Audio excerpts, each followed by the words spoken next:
Agitateur culturel ou encore agitateur de curiosité. Vous vous souvenez? C'était un des slogans historiques de la FNAC créée en 1954 par Max Terret et André Hessel, deux anciens trotskistes. Slogan qui a changé en 2004 pour devenir aujourd'hui « Libérons la culture ».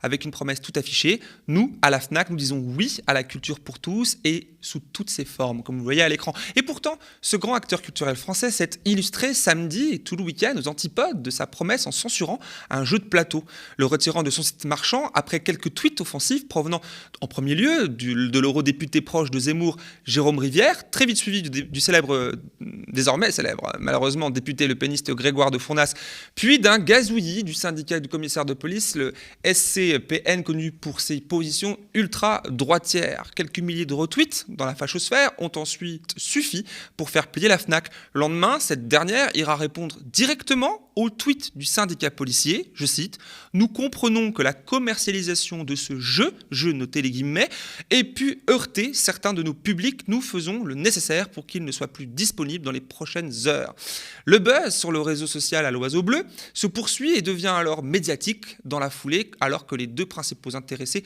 réagissaient de nouveau. Sur Twitter toujours, le député de l'extrême droite se félicitant d'une mobilisation qui a payé, pour le citer, tandis que le syndicat des commissaires de police cite la réponse obtenue de la FNAC, ajoutant un sobre « merci ». Glaçant.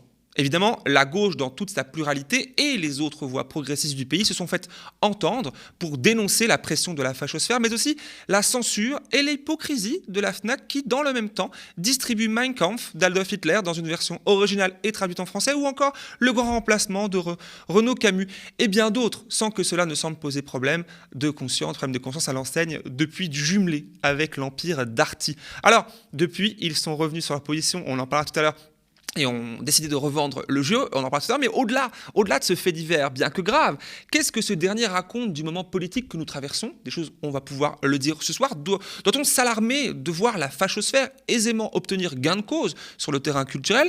Quelles sont les leçons qu'on peut en tirer d'un point de vue plus large, c'est-à-dire politiquement? Autant de questions que je vais poser à mes deux invités de ce soir pour ce nouvel entretien d'actu.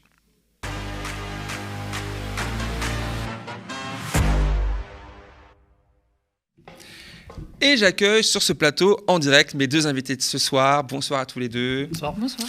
D'abord, la journaliste indépendante et spécialiste de l'extrême droite que l'on retrouve régulièrement chez nos confrères de Politis. Bonsoir Daphné. Bonsoir. Merci d'être là. J'accueille aussi Hervé, à ma gauche, à votre droite, à vous, à l'écran, qui n'est autre que le concepteur du fameux jeu Antifa, d'ailleurs, qui est juste ici. Merci beaucoup d'avoir accepté l'invitation ce soir. Merci à vous. Et aussi membre de la Horde, qui coédite le jeu avec Libertalia. D'ailleurs, jeu qui, commençons par la bonne nouvelle, est en rupture de stock depuis ce buzz. D'ailleurs, je remercie la librairie Libertalia de Montreuil qui a accepté de nous prêter le tout dernier ou quasiment dernier exemplaire disponible encore aujourd'hui et qui sera de nouveau disponible courant janvier après une réimpression, si j'ai bien les bonnes infos. C'est ça. Voilà. Alors, Hervé, finalement, est-ce que vous dites merci? Est-ce que tu dis merci, pardon, on va se tutoyer puisqu'on est à un plateau en direct sympa entre gens amicaux. Est-ce qu'on dit merci à Grégoire de Fournas et le syndicat pour ce coup de pub magistral? Alors, peut-être pas, quand même. En revanche, ce qui est intéressant, l'histoire est intéressante à plusieurs... Alors, c'est vrai qu'il y a le fait qu'elle se termine bien et qu'il y a eu... pour nous, un effet positif, tant mieux. Mais ce que je trouve le plus intéressant, nous, ce qu'on retient de ça, c'est d'abord la grande vague de solidarité qu'il y a eu à notre égard. Et ça nous a fait chaud au cœur. Elle a été très large. Dans plein de milieux militants, les gens se sont vraiment mobilisés. Des individus aussi, beaucoup se sont mobilisés. On a reçu vraiment des centaines de messages de soutien à travers les réseaux sociaux, etc. Ça, c'est quand même quelque chose... qui compte, évidemment, pour nous.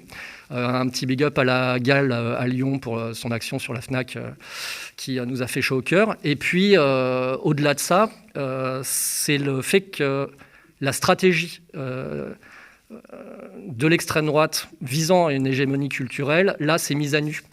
Et ce qu'on espère, c'est que les gens, et c'est ça que nous on retient de ça d'un point de vue antifasciste, c'est que là, il va falloir quand même revenir un petit peu sur la façon dont les choses se sont organisées.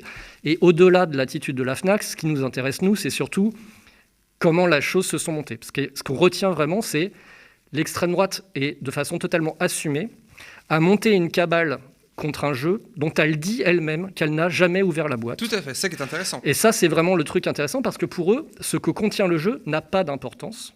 Parce que la réalité, en fait, des choses n'a pas d'importance. Ce qui compte, c'est ce que eux veulent dire. Et c'est quoi leur projet ? C'est de diaboliser toutes les figures de résistance qui restent encore. Hier, la féministe, le wokisme, qui est l'autre nom du droit de l'homisme aujourd'hui dans leur discours. Et puis, bien sûr, la figure de l'antifa, qu'il s'agit, dans une espèce de renversement des valeurs, de présenter comme le nouvel ennemi numéro un.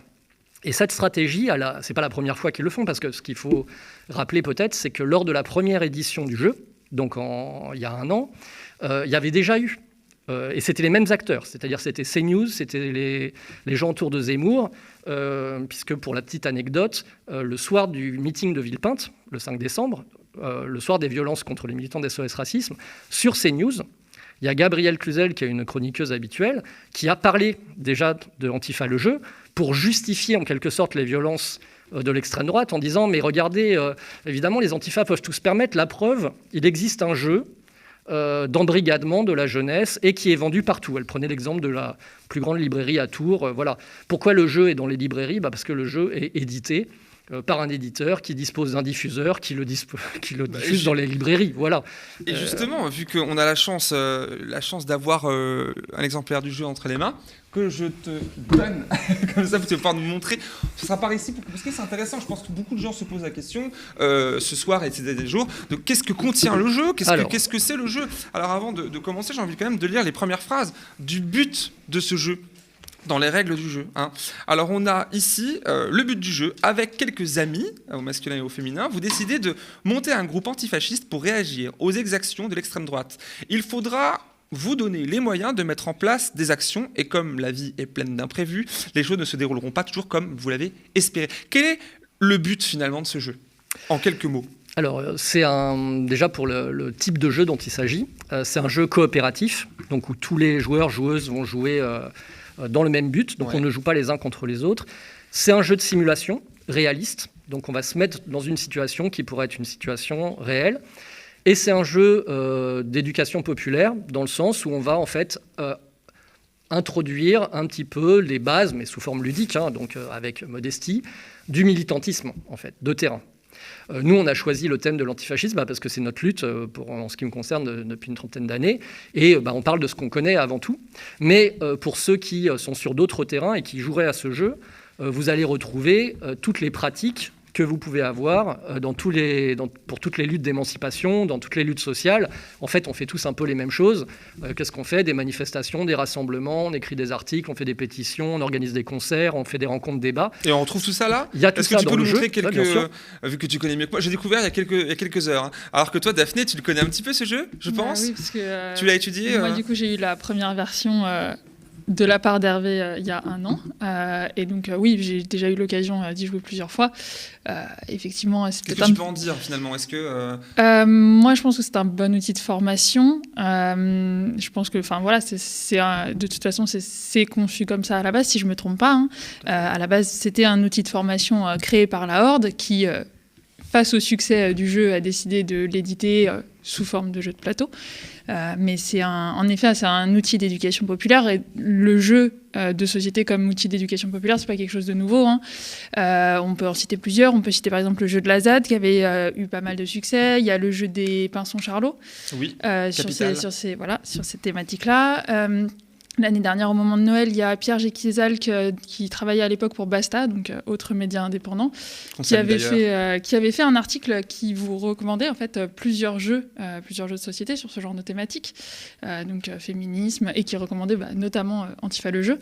Voilà, c'est pas quelque chose de nouveau, et c'est de l'éducation populaire en fait par le jeu, tout simplement. L'argument principal avancé par vos détracteurs, donc de la Horde et de Libertalia qui produisent ce jeu-là, c'est l'appel à la violence. Est-ce que cette accusation est fondée ? Alors on invite vos spectateurs et spectatrices d'extrême droite, ils sont peut-être pas très nombreux, mais enfin il y en a peut-être qui sont en train de regarder, sur Internet. Ouvrez bien les yeux les gars, et les filles, parce que vous allez voir ce qu'il y a dans la boîte que vos amis n'ont pas été capables de voir. Exactement. Donc il y en a, ils ont juste vu je pense qu'ils n'ont même pas vu la boîte en vrai, ils ont juste regardé sur Internet. Alors il faut Le regarder de quoi peur c'est déjà, fait. hein, et le drapeau rouge. Le Voilà, drapeau, alors évidemment, il y a noir, le logo ça peut. antifasciste. Bon, ça, désolé, on ne pouvait pas vraiment faire autrement. Alors, de quoi est fait le jeu ? Il y a des cartes événements qui... parce qu'en fait, la situation, c'est qu'on monte un groupe antifasciste. Donc, les joueurs et les joueuses vont se mettre dans la peau de militants. On incarne des personnages qu'on appelle des militants, et qui ont des compétences particulières. Donc, il va y avoir Martine la syndicaliste, il y a Alex la tête brûlée, il y a Tina la polyglotte. Chacune et chacun ont des compétences particulières, mais aussi des failles, des choses qu'ils ne savent pas faire. Et on se met d'accord pour réagir à des événements. Alors, par exemple, il y a... Prenons-en au hasard. Si j'en prends au hasard, des skinheads néo-nazis organisent un concert... Voilà, bon, c'est un problème. Qu'est-ce qu'on fait par rapport à ça ? Un polémiste islamophobe fait une séance de dédicace. Qu'est-ce qu'on fait par rapport à ça ? Un local identitaire vient d'ouvrir ses portes. Qu'est-ce qu'on fait par rapport à ça ? Etc. On en pioche 2. Okay. Alors, que des événements qui sont très largement inspirés de la réalité. À chaque mais fois, clairement, il y a un oui, petit là, oui. descriptif. Il n'y a rien d'inventé. C'est important à préciser. C'est des choses qui se sont vraiment passées ou qui se passent encore. Et voilà. Et on peut soit suivre un scénario, c'est-à-dire on peut aussi, pour ceux qui aiment les jeux de rôle par exemple, avec les cartes, raconter une histoire, ou alors on les tire au hasard pour faire juste une petite partie. Et à partir de là, les joueurs vont se dire, bon, bah, qu'est-ce qu'on fait ? Et il y a 17 actions possibles dans le jeu, qui sont dans 3 catégories. Il y a des actions de rue, il y a des moments de rencontre, et il y a des actions de communication, on va dire. Donc les cartes foncées, c'est des actions de rue, il y en a 4 à chaque fois. Donc là, bah, vous avez classiquement, ça va de l'action offensive. Alors on en parlera tout à l'heure parce que c'est là-dessus que l'extrême droite se tripote. Et puis il y a les rassemblements, il y a les manifs, les blocages, occupations. Donc il y a à la fois des actions, on va dire, qui sont les actions classiques, et puis des actions d'expression populaire et qui démocratique sont plus ou moins démocratiques, et puis des actions qui sont, on va dire, plus à la limite de la légalité, mais qui sont des actions courantes de l'action politique. Et puis il y a des temps de rencontre, ça va, concerts de soutien, tournois sportifs, commémorations, rencontres, débats, et enfin des tractages, collages d'affiches, fresques, articles, etc. Et on décide ensemble de qu'est-ce qu'on va faire pour y faire face. Alors au niveau du gameplay, il y a un niveau de difficulté pour chaque événement, et il va falloir que l'efficacité cumulée de chaque action qu'on va organiser pour faire face à cet événement soit égale ou supérieure à la difficulté de l'événement. Voilà, c'est ça le jeu. Et comment on va augmenter l'efficacité de chaque action ? On va se donner des moyens. Et c'est là où on va jouer avec des cartes. Donc si par exemple je suis Tina par exemple, Tina la polyglotte, bon, bah, j'ai des cartes en main. Je ne sais pas si du coup on les voit. Je pense qu'il y a d'autres caméras. Il y a pas de souci. Donc voilà, j'ai mes cartes en main. Alors on choisit, à chaque fois il y a un personnage de part et d'autre. Je peux être soit Nathan le geek, soit Tina la polyglotte, par exemple, si j'ai les cartes bleues. Et je regarde ce que je peux faire. Qu'est-ce que je peux faire ? Bah, je peux écrire un texte, créer un visuel, fabriquer une banderole, fabriquer des pancartes, etc. On découvre vraiment l'action militante par action. Voilà, sachant qu'il y a des trucs que je ne sais pas faire. Par exemple, je crois que Tina la polyglotte ne s'oriente pas très bien. Donc elle ne peut pas faire de repérage. Je crois qu'elle ne sait pas trop bien prendre des photos. L'inverse. Et inversement, si je prends par exemple Nathan le geek, bon, bah, lui forcément il va être très fort pour aller sur les réseaux sociaux. Il y a 2 cartes et qui valent plus. Normal. Voilà, normal. Bon, après il y a des trucs qu'il ne va pas faire. Par exemple, je crois qu'il ne parle pas en public. Voilà. Il n'aime pas. Donc, il y a des clichés quand même un petit peu. Alors, c'est ce qu'on s'est dit. Si tu veux, on n'a pas été... je pense qu'on a joué un peu avec les stéréotypes. C'est-à-dire ça nous semblait un peu ridicule de faire tout à contre-courant. Parce qu'il fallait quand même... dans la réalité, il y a aussi... En fait, les stéréotypes ne sortent pas de nulle part. On les retrouve. Et à certains moments, on a voulu aussi quand même les questionner. D'accord ? On est un petit peu dans un entre-deux. On s'est beaucoup posé la question de ça. On assume le côté, c'est un jeu quand même, un petit peu caricatural. Bon, bah, que fait Martine ? Martine nous permet de louer une salle, de faire des photocopies gratuites parce que c'est la syndicaliste de service. Bon. Mais dans la réalité, ceux qui sont syndicalistes le savent, on vient toujours nous chercher, ou vous cherchez, quand il faut trouver une salle gratos ou quand il faut faire des photocopies. Donc c'est la réalité. Bon. Après, ce jeu est fabriqué par des militantes et militants. J'imagine que vous avez... Bah oui, on l'a éprouvé. Dès qu'il y avait un truc qui ne fonctionnait pas, ou que les gens nous proposaient une idée et que nous on pensait qu'elle ne fonctionnait pas, bah on l'a juste pas mise dans le jeu. Mais dès que quelqu'un nous disait, par exemple il y a une carte, on verra plus tard, trop bavard au bar, bon bah ça c'est une carte, je crois que c'était à Caen que quelqu'un l'a suggéré, on monte l'action et quelqu'un a dit à un moment, ouais mais imagine si quelqu'un il raconte tout, bah ton blocage là il est foutu. On s'est dit ouais c'est pas mal comme carte, on va voir après comment ça se passe. Comme ça, donc il y a 4 tours, à chaque tour on pose une carte pour dire bah voilà moi par exemple pour la manif j'organise un service d'ordre et on les met sur le côté des actions qu'on organise. Par exemple, si je veux faire une manif, voilà, je l'organise comme ça. Et on va, chacun à tour de rôle, poser nos cartes. Et ici, il y a un petit numéro. Par exemple, si j'organise une réunion unitaire, il y a un petit 1 ici. Et j'augmente à chaque fois, en fonction du nombre de cartes, l'efficacité de l'action. Une fois qu'on a préparé l'action, évidemment, ce n'est pas parce qu'on l'a bien préparée qu'elle va forcément bien se passer. Il y a une troisième phase, qui est la phase des imprévus. Il y a la météo d'abord, si on est à l'extérieur, et puis il y a des événements qui vont plus ou moins aider ou au contraire handicaper l'action. Et ça, c'est pareil, ça s'inspire, c'est des cartes comme ça, et ça s'inspire de la réalité. Ça peut être, je ne sais pas, moi par exemple, on avait un sympathisant qui nous a aidés, il déménage, hop, il ne peut plus être sur l'action. Mais c'est super complet en fait, en vrai, même presque complexe. Alors, ça a l'air complexe, ça a l'air complexe, sauf si on accepte que dans un jeu de simulation, il faut se laisser porter par la vraisemblance. C'est-à-dire, ce qui compte, c'est pas le gameplay. Ce qui compte, c'est est-ce que dans la vraie vie, ça se passerait ? Si dans la vraie vie, ça se passe, on le fait. Si on a l'impression que le jeu, à un moment, ne correspond pas, parce que le jeu, il va vieillir aussi. Peut-être à un moment, il ne correspondra plus aux pratiques vraiment des gens. Il faudra que les gens se débarrassent des cartes et en remplacent d'autres. Évidemment, puisque le cadre légal bouge, moi, je pense qu'on voit qu'en ce moment, par exemple, aujourd'hui, pour nous, par exemple, faire un rassemblement ou un blocage, c'était OK. On voit qu'aujourd'hui, c'est 10 ans de prison. Bon, donc forcément, ça fait un petit peu bouger les lignes. Parce qu'évidemment, il y a la répression aussi. Si on regarde une case, par exemple, la manif, vous avez ici l'échelle d'efficacité, mais de l'autre côté, le niveau de risque de se faire arrêter. C'est-à-dire, à partir du moment où on va dans la rue, aujourd'hui, ça c'est une réalité, on aurait fait le jeu il y a 20 ans, je pense que le niveau de risque de se faire arrêter sur telle ou telle action serait plus bas. Là, on voit qu'il suffit d'aller dans la rue, même en ayant déposé la manif et tout, et on peut quand même se faire arrêter. Alors là, on commence à voir un peu le jeu. Encore une fois, c'est le prétexte pour parler des méthodes des actions de l'extrême droite. Il y a manifestement, je crois, quand même là, c'est assez ludique, méconnaissance de la part du député Le Pénis qui a pris la parole sur Twitter et du syndicat SCPN qui dénonce encore la violence du jeu. Daphné, toi qui es spécialiste de l'extrême droite, comment tu expliques, toi, cette montée au créneau immédiate, mais automatique, pour dénoncer ce jeu sans avoir vu la couleur, manifestement? Alors, il y a plusieurs facteurs. Déjà, oui, effectivement, il y a probablement une méconnaissance dans le sens où je doute que Grégoire de Fournas ait eu Antifa le jeu dans les mains et l'ait ouvert. Après, je ne pense pas que la méconnaissance soit accidentelle, c'est-à-dire qu'il n'en a absolument rien à faire du contenu du jeu, on ne va pas se mentir. C'est l'occasion juste pour eux de lancer une polémique supplémentaire et d'occuper le plus possible l'espace public, le débat public. Alors là, il s'avère que c'est quand même plus ou moins, je dirais pas un échec, puisqu'il y a quand même eu un retrait, même si temporaire, de la part de la FNAC.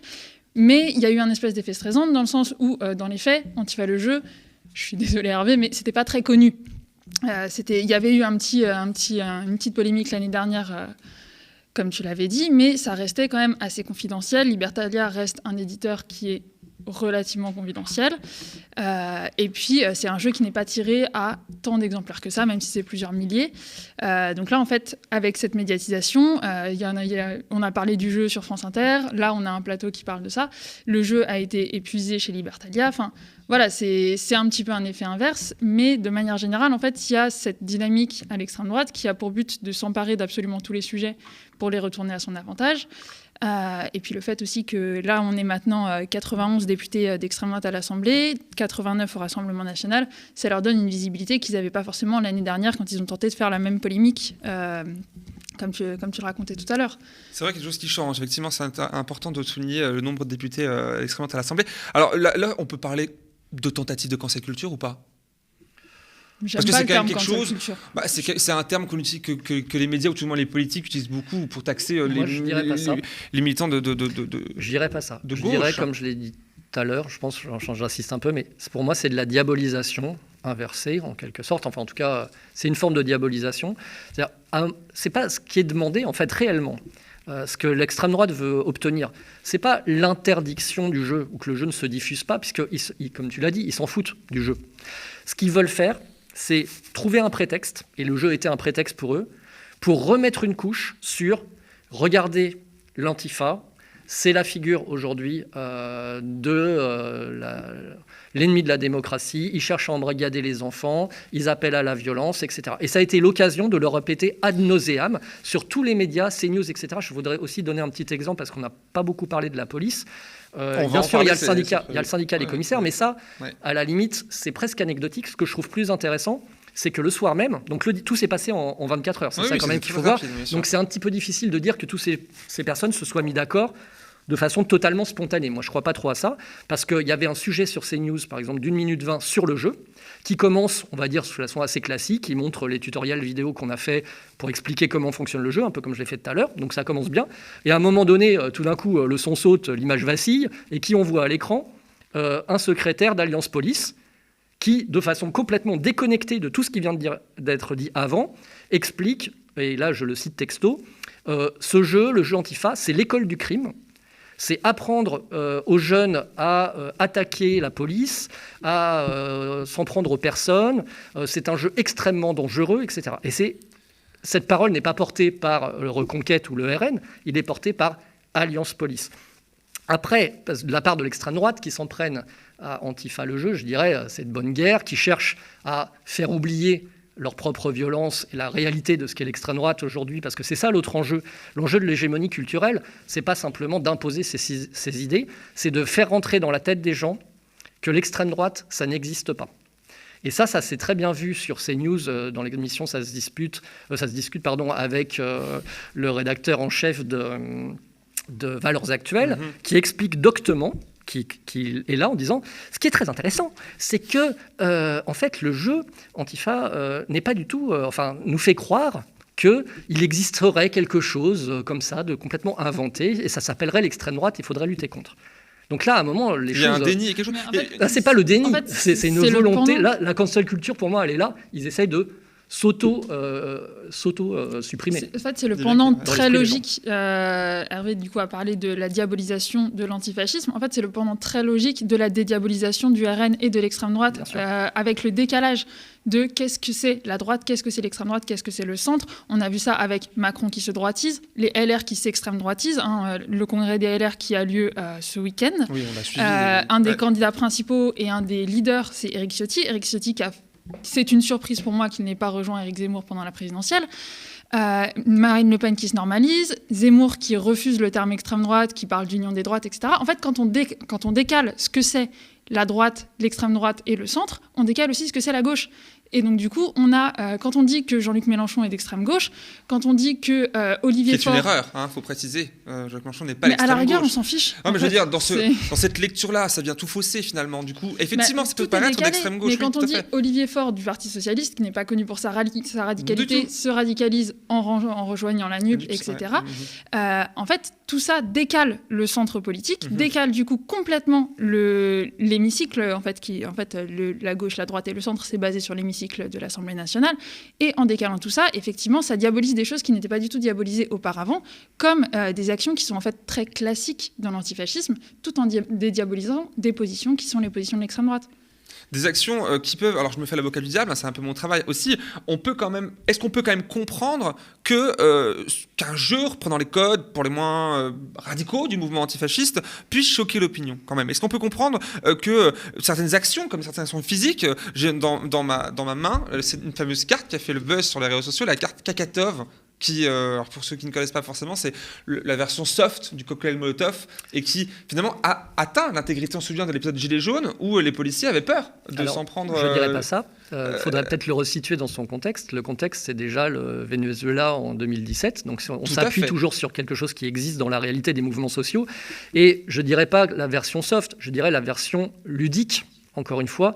Et c'est de jouer avec les codes. Ça ressemble à un cocktail Molotov, mais en fait, qu'est-ce qu'il y a à l'intérieur? Des excréments et de l'eau. Et pourquoi on le projette sur les policiers? C'est pour qu'ils puent, simplement. Oui, c'est pas quelque chose qui... non, parce qu'en plus, ça se fait le plus souvent, en fait, ceux qui ont déjà fait des Kakatov, ça ne marche pas avec des bouteilles en verre, par exemple.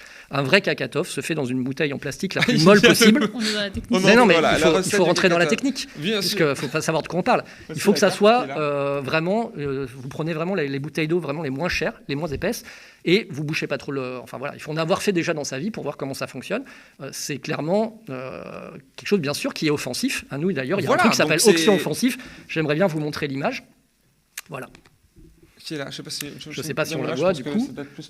Voilà, c'est ça l'action la plus violente. Et qu'est-ce qu'elle est, cette action la plus violente, du coup? C'est quoi l'objectif?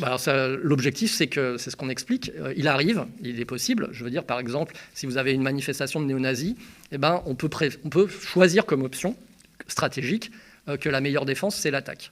Problème de l'action offensive dans le jeu, c'est une action qui, si elle réussit, est très efficace, mais elle est très difficile à réussir, elle a de grandes chances d'échouer, et elle a un niveau de répression extrêmement élevé. Vous voyez, par exemple, dans le jeu, les petits dés, là, c'est ce qui indique le niveau de répression.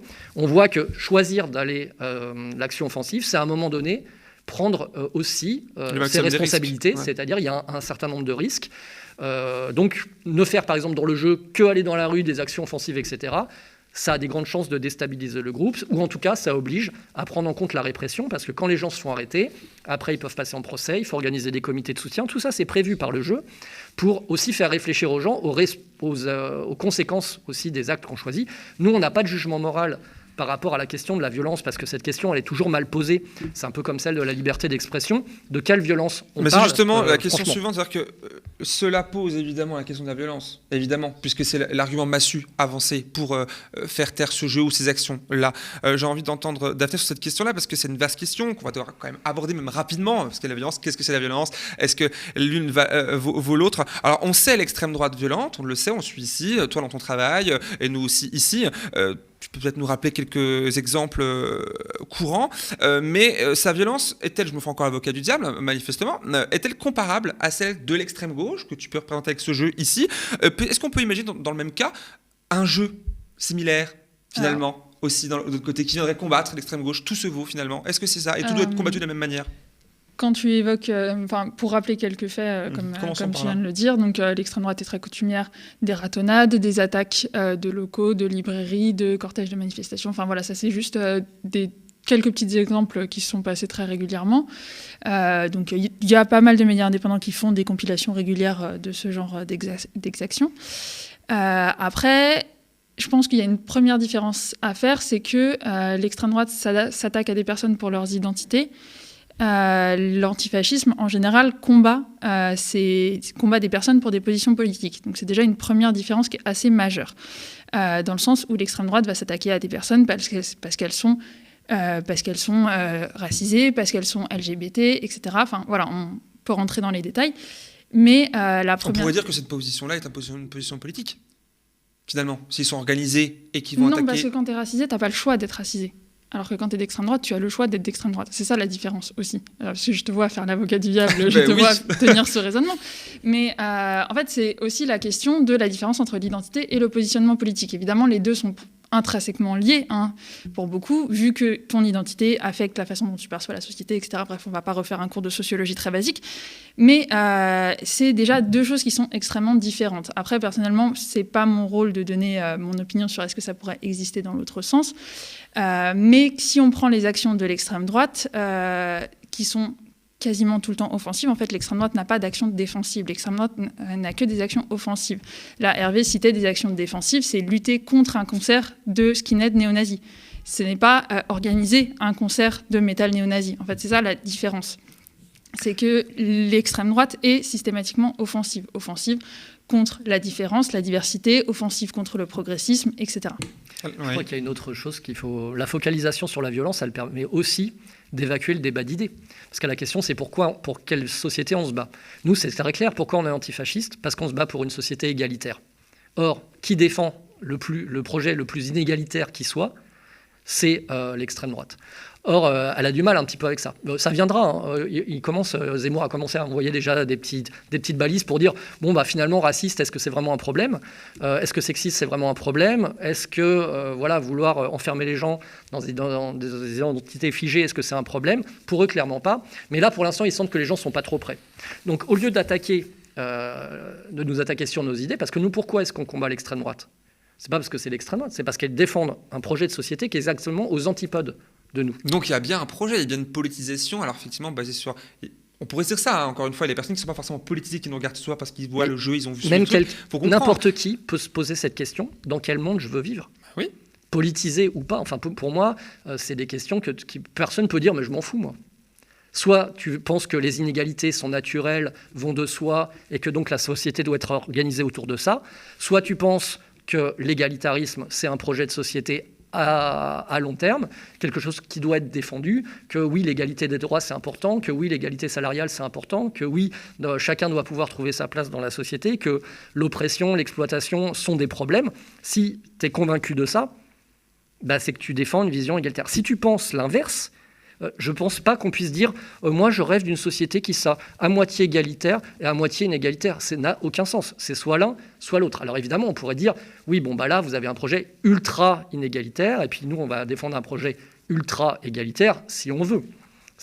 Mais en attendant, on a vu ce que ça donnait aussi, c'est ça, petite piqûre de rappel, les sociétés ultra inégalitaires, dans l'histoire, ça a déjà été essayé, parce que souvent on dit « Ah ben l'extrême droite, on ne sait pas ce que ça donnera. Gars, si, on sait. En fait, il y a le XXe siècle, renseigne-toi. » Donc là, on peut, à un moment donné, dire « Nous, on se bat par rapport à ça. » Parce que l'extrême droite, on sait ce qu'on sait, on sait le projet qui a défendu. Quand ils disent « Ah, c'est la violence », ils disent pas « Ah, mais c'est horrible, Antifa les jeux, vous vous rendez compte que c'est des gens qui défendent une société égalitaire, une société où tout le monde aurait les mêmes droits, une société où il n'y aurait pas de racisme et tout, mais quelle horreur !» Ça vient masquer, effectivement, on comprend la stratégie. S'ils disent ça, tout le monde va leur dire « Mais c'est quoi ton problème ?» Et d'ailleurs, la FNAC, ça s'est retourné contre eux, parce que comment réagit la plupart des gens ? On dit « Mais les gars, il est où votre problème, en fait ?»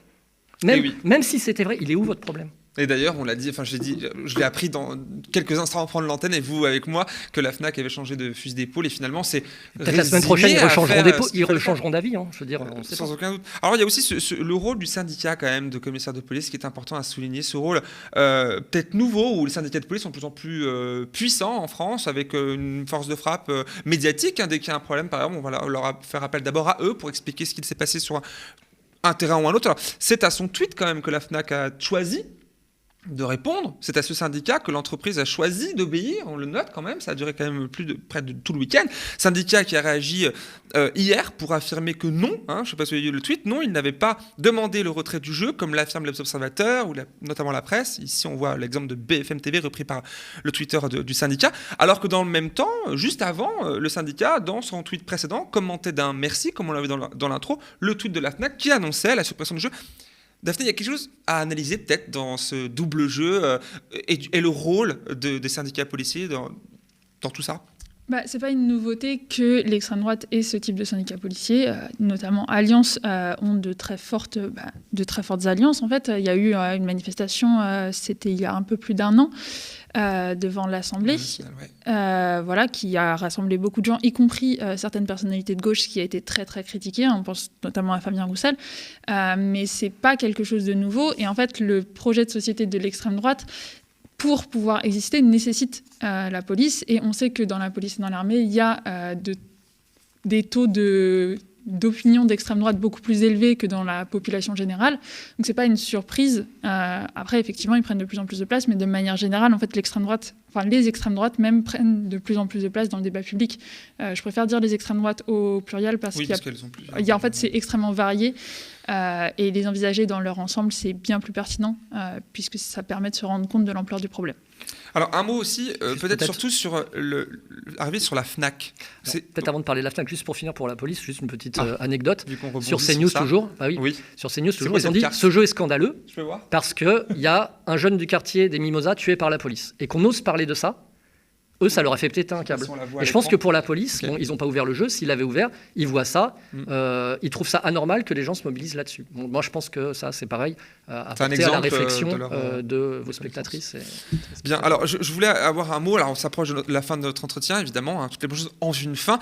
Un mot sur la FNAC, aussi comment je pourrais dire, son rôle. C'est quand même un acteur culturel important en France, que par ailleurs, j'ai tenté de contacter par tous les moyens depuis hier, mais qui n'a pas souhaité me répondre. Alors, Hervé, toi qui es le concepteur de ce jeu, mais aussi partie prenante dans sa coédition avec la Horde, est-ce que tu as eu des contacts, des liens particuliers avec les distributeurs, notamment la FNAC, pendant cet événement ? La FNAC n'est pas distributeur du jeu. Le distributeur, il est vendeur. En fait, c'est un grand acteur commercial, culturel, je ne sais pas, mais commercial en tout cas, c'est sûr. Qui pourrait nous expliquer en fait son choix ? À aucun moment, ni Libertalia ni nous, de près ou de loin, n'avons été approchés par la FNAC, ni par mail, ni par téléphone. Bon, c'est facile de nous trouver, d'ailleurs, tous les journalistes nous ont trouvés, mais eux, la FNAC, ils ne nous ont pas trouvés. Donc je pense que, après, c'est leur problème en interne, de savoir comment, effectivement, les choses se sont déroulées. Bon, j'espère qu'on le saura un jour. En tout cas, je pense qu'il faut continuer à demander des comptes à la FNAC sur à quel moment, comment fonctionne votre chaîne de décision et à quel niveau cette décision a été prise. On a un peu de mal à croire, même si c'était le week-end, que c'est à un pauvre clampin caché dans un bureau qui à un moment a dit « Ok, j'appuie sur le bouton suppression ». C'est un peu difficile à croire. En termes de communication, c'est quand même aussi intéressant que la nouvelle arrive un samedi. Ouais. Un samedi en réponse à un tweet. Ça veut dire que soit la décision a été prise plus tôt dans la semaine, ce qui est probable, soit, donc plus tôt dans la semaine comme tout s'est passé en très peu de temps la veille, soit effectivement c'est une décision qui a été prise le week-end. Mais dans ce cas, qu'est-ce qui se passe au niveau décisionnel à la FNAC pour que ce genre de décision soit prise le week-end aussi rapidement Petite anecdote. Sur le site de la FNAC, il y a éclaireur de FNAC. C'est une espèce de rubrique où ils testent et ils font des compilations de revues de livres ou là en l'occurrence de jeux. Ils ont fait une page sur les jeux politiques. Oui, j'avais vu ça, effectivement. Place numéro 6, Antifa le jeu. Ça veut dire que c'est des gens qui te disent aujourd'hui, mais on ne sait pas ce qu'il y a dans le jeu, mais qui au début novembre de ce mois, parce que ça date pas de je ne sais pas quand, c'est le même mois, ils chroniquent un jeu en disant « jouez-y », sans l'avoir ouvert. C'est quand même un petit problème, puisqu'ils nous disent après qu'ils ne l'ont pas ouvert. Plus embêtant, le lundi, le jeu est retiré d'éclaireur de FNAC. Ça veut dire que pendant la journée du lundi, ils entérinent la décision qu'ils ont prise le week-end. C'est pas genre confusion le dimanche, bien sûr. Et puis on a peut-être fait de la merde, on va se renseigner. Non, ils enfoncent le clou pour ensuite l'arracher le lendemain. Oui, et les gars, il faut peut-être à un moment donné travailler la cohérence. Il y a à peine une heure, ils ont effectivement changé de leur pas très professionnel, je trouve. Et on a du mal à comprendre. On va peut-être creuser la question pour enquêter, pour voir comment ça pourrait évidemment expliquer cette mécanique. Ça mérite une enquête. Et surtout comme on l'a vu dans l'intro, que ce non-distributeur, ce vendeur, vend des objets culturels, si on peut appeler ça comme ça, tout du moins, problématiques, comme je l'ai dit tout à l'heure, des livres, des ouvrages, notamment Mein Kampf. Je ne trouve pas que vendre Mein Kampf annoté avec un appareillage historique soit un problème. En revanche, diffuser, moi j'aurais pris comme exemple Zemmour, Alain Soral, Jean Mabir, Renaud Camus, en fait tous les penseurs d'extrême droite, ils sont tous à la FNAC. Il y a un autre truc aussi, c'est que souvent on a mis en avant là, sur les réseaux sociaux le fait qu'il y avait effectivement Mein Kampf ou Camus qui étaient vendus. C'est des choses qui sont vendues sur le marketplace de la FNAC, donc avec des vendeurs extérieurs. Pour le coup, quand il y a des têtes de gondole avec le choix de la FNAC, actualité politique, etc., là c'est un autre type de décision. Et effectivement, rien qu'au niveau du paysage politique, on va dire de l'extrême droite électoraliste française, elle est très souvent mise en tête de gondole à la FNAC et c'est exactement le pendant opposé du jeu. Petite blague, quand on tapait Antifa le jeu, une fois qu'ils l'ont retiré, dans le moteur de recherche du site de la FNAC, on tapait Antifa le jeu, on trouvait un certain nombre de titres, dont 2 titres qui sont des livres d'extrême droite. Il y avait le titre d'Andino, qui est un pro-Trump, qui a fait une pseudo-enquête sur la scène antifasciste américaine. Et puis Oscar Fressinger, le fondateur de l'UDC suisse, qui a fait aussi un livre antifa. C'est-à-dire, donc ça a devenu... L'UDC suisse, qui est un parti politique d'extrême droite. Oui, voilà, populiste. Et donc voilà, quand on tapait le mot antifa, on tombait sur des livres d'extrême droite. Bon, les gars, pareil, il faut un moment... Il y a aussi la façon dont Libertalia a été qualifiée, puisqu'on a vu notamment Amaury Bucco, qui est un journaliste police-justice qui est habitué à un petit peu appuyer des polémiques très souvent racistes sur des faits divers, qui citait des livres d'ultra-gauche publiés par Libertalia. Il donnait comme exemple un livre de Maurice Rasfusch sur la police française. Maurice Rasfusch, qui est donc du coup militant juif qui a milité contre la police rapport à la déportation, etc. Donc, ce qui est un petit peu aussi plus qu'audacieux, voire même carrément indécent de sa part, de traiter de bouquins d'ultra-gauche ce type d'ouvrage, en fait. Et d'ailleurs, à propos de Libertalia, c'est pas pour faire pleurer dans le chaumière, mais il faut quand même l'annoncer. Depuis aussi cette polémique, il y a un grand nombre de menaces qu'ils ont reçues, menaces sur le lieu, sur la librairie, on va brûler votre librairie, etc. Je veux dire, cette violence de l'extrême droite, pour l'instant, eux d'ailleurs au passage, elle s'est pas encore exprimée, mais enfin, elle est réelle. Et moi, j'attends de voir aussi dans les prochains jours comment les choses vont réellement évoluer. Donc ça reste, on en a ri un petit peu, mais en même temps, ça reste une affaire sérieuse. Bien sûr. Alors pour finir, il est quand même difficile de s'empêcher de faire des liens de causalité entre ce genre d'événements et l'expansion, tu l'as un petit peu dit tout à l'heure, du terrain médiatique de l'extrême droite en France, qui est inédite depuis quelques années déjà. Comment alors combattre l'un ou l'autre, me donner vos pistes, vos idées, selon vous, le phénomène quand des poids lourds comme Vincent Bolloré, pour ne citer que lui, viennent donner des moyens colossaux à cette démocratisation, à cette banalisation des idées d'extrême droite. C'est là le lien de causalité qui peut être créé, avec le fait que on arrive à ce genre d'extrémité, et puis encore c'est pas grand-chose, je dirais. Hein. Ça peut aller jusqu'à la mort, des personnes qui ont trouvé la mort à Paris ou comme ailleurs. Comment on arrive finalement, avec ce constat-là, à se dire, bon, les gens qui nous regardent, nous qui sommes autour de cette table, à se dire, ben voilà, il y a cette piste-là, on la creuse pour rééquilibrer cela. Tu veux répondre ? Un mot de la fin peut-être pour Daphné, mais comme vous voulez. Vas-y. Moi, je suis journaliste, donc je travaille spécifiquement sur l'extrême droite. Donc, je considère que ce travail, j'imagine, participe à cette question du combat contre l'extrême droite. Tout à fait, bien sûr. Personnellement, je fais le choix de ne travailler que pour des médias indépendants, qui sont donc indépendants de cette question, notamment de Vincent Bolloré. Je pense qu'en fait, il y a une immense diversité des modes d'action contre l'extrême droite, que beaucoup sont complémentaires. Il y a des personnes qui vont avoir la volonté d'exister dans les médias, que ce soit des médias possédés notamment par Bolloré, donc par exemple chez Hanouna. Il y en a qui vont complètement refuser ça. C'est une diversité des modes d'action. Ça se pose débat. Il y a certaines personnes qui sont complètement contre, il y a d'autres personnes qui considèrent qu'il faut lutter contre l'extrême droite sur ses propres terrains. Je pense que le fait aussi que la polémique soit autour d'un jeu qui montre une diversité des modes d'action possibles, c'est assez symbolique de la situation actuelle. Après, on ne va pas se mentir, là on est sur une très très forte offensive de l'extrême droite au niveau médiatique, culturel, politique. Bref, elle est extrêmement présente sur absolument tous les terrains. Et surtout, il y a une dynamique d'union en ce moment au niveau des extrêmes droites, des groupes qui ne travaillaient pas forcément ensemble, qui ne se fréquentaient pas forcément, qui travaillent de plus en plus ensemble, des liens qui ne se faisaient pas forcément avant, qui se font de plus en plus ou qui sont de plus en plus apparents.